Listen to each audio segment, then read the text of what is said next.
Баршаңызға қайырлы күн достар, менің каналыма қош келдіңіздер. Бүгін сіздермен ерекше әдіспен әзірленетін, өз сөліне пісетін сырнен рецептімен бөлісемін. Видеоның соңына дейін қараңыздар. Бізге қажетті картоп ірілеу осылай екі бөлікке бөліп аласыздар. Кез келген етті пайдалансаңыздар болады, және қойдың құйрығын майын жапырақтап шұқалап осылай турайсыздар.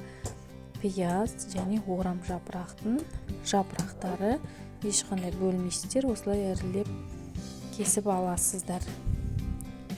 Және тұз, бұрыш, кез келген приправаны қолдана берсеңіздер болады. Бір салып қоясыздар, уақытты да көп алмайды, ештеңе қуырып, су құймайсыздар, сондықтан да өте тиімді.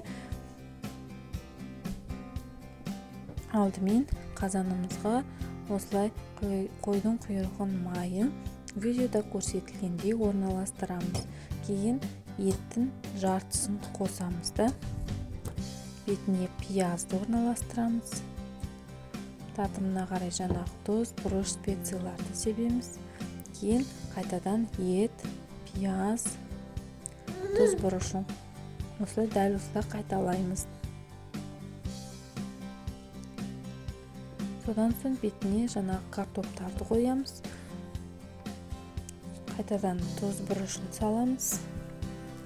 Содан соң ең үстіне жаңағы орам жапырақтың жапырақтарын осылай жауып шығамыз. Толығымен бетін осылай жауып тұру қажет. Барлығын салып алған соң қазанның қақпағын жауып 1 сағат пісіреміз. Ешқандай су қоспайсыздар.